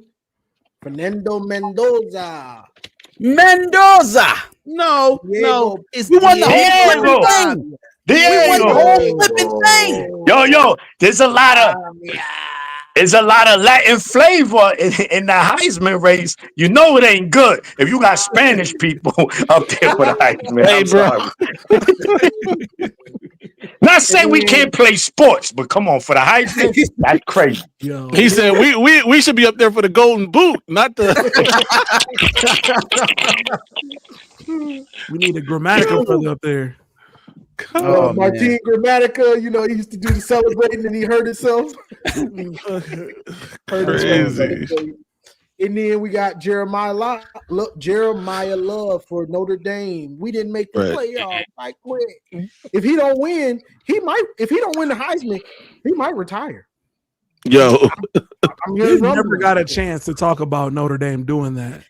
Yeah, we didn't even talk about the fact that they pieced out on the bowl game. Oh, we'll do it Would right y'all after like to this. see the Right Notre after the Dame bowl Heisman game? favorites, we'll speak about Notre Dame. Bet. Mendoza won the Heisman. Who? Oh, well, I'm sorry. It hasn't been given out, chat. I know. But what I'm saying is he won the Heisman by beating Ohio State in that championship game. Yeah. That the second half of that game, he was a better quarterback. He had the lone touchdown pass in the second half of that game, right? Saying touchdown came in the first half. Yeah, I just think he was the steadier quarterback in the second half. That was a high profile game, the most high profile game that actually included Heisman candidates. And I think he won it in front of America that night. Yeah. Yeah, I think Josh, I think we all agreed last Saturday that the winner of OSU Indiana, the quarterback, probably is going to win the Heisman. Now, again, Mendoza numbers weren't, eye-popping against OSU, but he was clutch. And he made the plays when he needed. He did it against the number 1 defense in America, who's on a historic pace. And he did it in the dome. It was in bad weather. He did it when he needed to. So I think he deserves it. Again, this is a horrible Heisman class. I'm not saying these guys are not talented, but based on what we've seen from previous years, this is like, it's kind of cacadoodle, honestly. But of course, I'm gonna go Mendoza. I think it's probably unanimous with that. But all these players are talented, man. Pavia, he took Vanderbilt 10-2.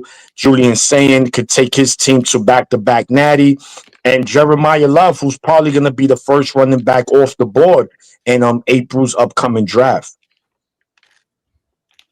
Got you. Go ahead, Josh. Make your case. Make your case for Julian Sayin to win this Heisman for the Bucknuts. It's not going to happen. I've come to terms with the fact that it's probably not going to happen for Julian Sayin. It's perfectly fine. I am trying to bet on the Heisman right now that it's not going to be Mendoza, just because it's really good odds. Just throwing out there. Get money with Josh. You got your pick ready? Get money with Josh. Get money with Josh. Look, I'm only taking it because look, if he doesn't win the Heisman, I'm getting cake. I'm getting money. So He's if the he wins favorite. it, great for him. I've liked Mendoza all season. That's great for him. But if he doesn't, I'm cashing out. Yeah. What, for Mendoza to not win it? Yes. Oh, I'm just throwing that out there. Get money with Josh. That one was for free, y'all. But I guess you can stay up there, Josh. Notre Dame. Not Damn, can we accepting talk about the bowl. Heisman? Oh, my bad, Mark. Damn. My bad. Jesus. Mendoza. We ain't even got to belabor it. It's Mendoza. That's all he wanted to say. Yeah. Well, you can stay up there and give your Notre Cool. Dame. Yeah, I'll start off the next one. What are we talking about now? Notre Dame being some Oh, hoes. yeah. Okay. No. So first of all, I, for one, since, they've been ducking this for like the last half a decade, I, for one, would have loved to have seen a Notre Dame Michigan bowl game in some real fashion. I think that would have been dope. You know what I'm saying? Both quarterbacks would have played. They're not draft eligible. They're not injured. So we would have got to see Tommy. Both from Michigan. Yeah. Both from Michigan. You get to see Carr versus Underwood. I think that would have been a great matchup.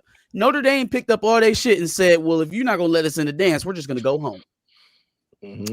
We're going home, and we're taking our touchdown Jesus with us.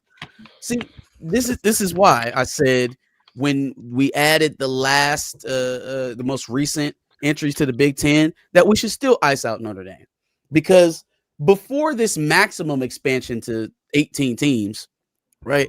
Before we got that far, Michigan had been courting Notre Dame for years. And it was always, oh, well, we got the NBC deal. We got the exclusive NBC deal. The channel belongs to us. Why would we join a conference? Nobody watches those games. Them things showing on cable. They showing on Peacock. And ain't nobody tuning in to watch Notre Dame lose to Northern Illinois. It ain't happening. So now they stuck with a bad TV rights deal where they're making less than the teams who are in the super conferences now, right? That they're still wrapped up into. But now we're even having to give special exceptions for you to be able to even make the playoff in the first place because you refused to join the conference. And so now that you didn't get into the playoff, you're going to hold your seniors who need more game film, your young players who are trying to prep for next year, right? Your coach might ditch you and go to Manhattan to coach, but thank God we held back all these players from continuing to practice and perform and get game film to please somebody in the university's ego. Thank God we held back kids who are training to become professional football players from playing football so that we can serve some master that ain't got nothing to do with football. It's the most anti-competitive thing I've ever seen in my life. And the fact that people are not, I don't feel like we ever really attribute these type of intangible things to coaches when they matter, right? Right now, we throwing around Marcus Freeman's name for coaching jobs in the NFL. In what situation would you be able to do this type of thing in the NFL? Nah, we don't want the wild card. We think we deserve to buy. We're not playing. That's your NFL coach, the guy who takes his shit and leaves with all his players because they're not playing in the game that they wanted to? Crazy. Go ahead, Josh. Yeah, no, this is just extremely soft move. Oh, we're not going to make the playoffs, so we're leaving. That's soft shit. I think if there's one thing that we can all agree on as Michigan and Ohio State fans is that Notre Dame is extremely soft for this bullshit. What? Why would Notre Dame play in an exhibition game? That's what bowl games are. You know we talking about college football, right? Like that's what they are. They're all exhibition games. Quiet as it's kept. No, Oregon James Madison is a fucking exhibition. What are you talking about? Most of those games in the first round are exhibitions. It's not. That shit is soft. That shit is soft. Play the game. What are you talking about? I was ignoring homie because he just wants some attention.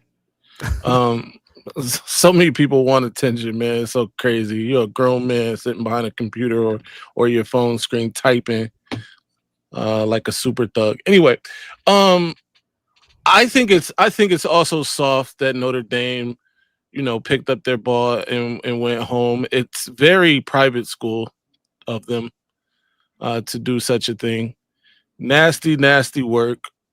Here's the thing. They put out something that said that the players voted on this. But as I explained on my show, like if the coaches are presenting you with an opportunity to even opt out, it's kind of like they're giving their opinion. Setting the standard. Yeah, right. Setting. So then you have like these seniors who are not going to get to play this extra game. Their last time, playing a Notre Dame football game was 2 weeks ago, however long ago they played, right? Instead of going out with possibly a win in a bowl game, whatever it is. And like Marcus said, I thought it would have been a good idea for Michigan and Notre Dame to play a bowl game. It's a lot of history between the two teams. They haven't played in a long time. A lot of people are clamoring for that game again. I also think that this is the sign that Notre Dame has needed and wanted, or not wanted, but the sign that they needed to join a conference. At this point, bro, it's over with. The networks have destroyed the college football that you and your grandfathers loved. All right, like Rudy, all of that shit, that's just dead. All right. It's about getting this money. The networks have proven it, and you guys are still stuck on, oh, well, we play on NBC. So, actually, you play on Peacock. Peacock. y'all in the ACC, y'all got a media rights deal. They got a media rights deal with like WB, bro. Whatever is left of that. So, like, you gotta chill, join a conference, and then you wouldn't have this sort of thing happen. Now, here's the crazy part: is I was one that believed you should be in the playoff.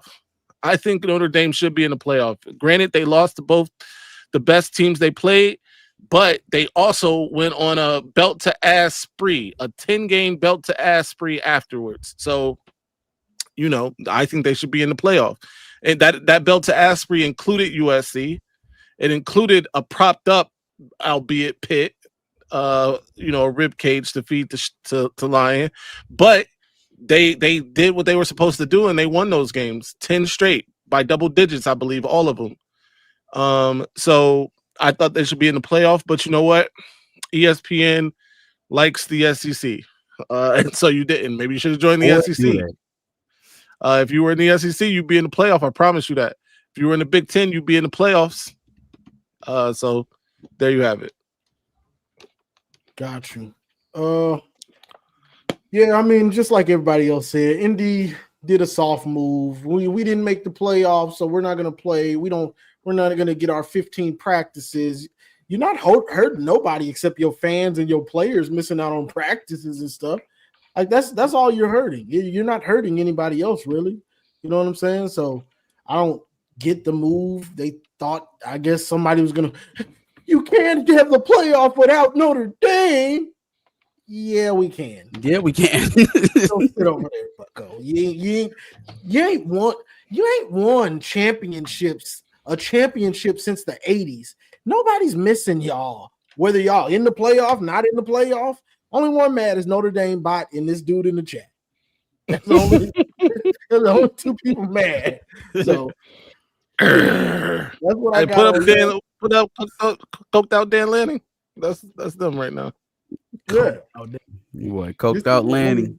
Do I got Dan Lanning still? I might have deleted his. Damn, we got rid of coked out Lanning. Coke him up. That's them right now in the chat. When they saw those rankings, he looked just like this.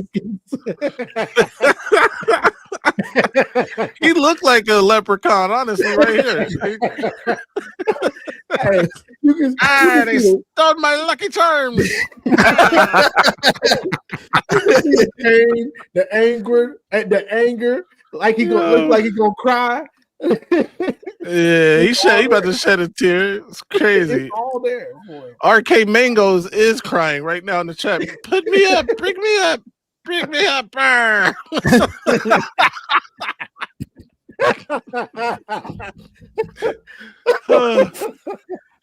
Oh man. What we got left? Josh, do you got Pick'em? Do you got Josh bet with Josh or nah? I told you, bro. Bet against Mendoza. Bet against A small against amount will get Mendoza. you a lot. He's clearly the favorite. Throw in like $5 on all against Mendoza, and you might win a lot. I'm just throwing that out there. That's what I'm doing. Okay. Well, besides that, all we SEC got left. bias for the win. Wow. Wow. Josh, at some point we want to expand the SEC fans, I think. No, we don't. No, we don't. No, we don't. We got Notre Dame and Penn State bots already. You want to add SEC fans? Okay. No, you don't. As long as that check clear. Yes, I do. Lloyd Banks is battling Conway. What are we talking about? What? Banks versus I don't know what's going on with that. What was I gonna say? So the Bama Oklahoma game, who we got? Give me Oklahoma. Give me Oklahoma. Yeah, I'm going Oklahoma. As much as I want to be a contrarian, I'm gonna go Oklahoma too. Sooner sweet. Oh, he's talking about something I brought up before we go. Did any of y'all? We all about the same age. Did y'all watch Mighty Ducks, the Mighty Ducks movies? Yeah. Mm-hmm. Did y'all watch D3, the last one, D3? No, Yeah, but I don't really remember it. I did not. Yeah. So sad. So I brought it up on TJ's show about Banks.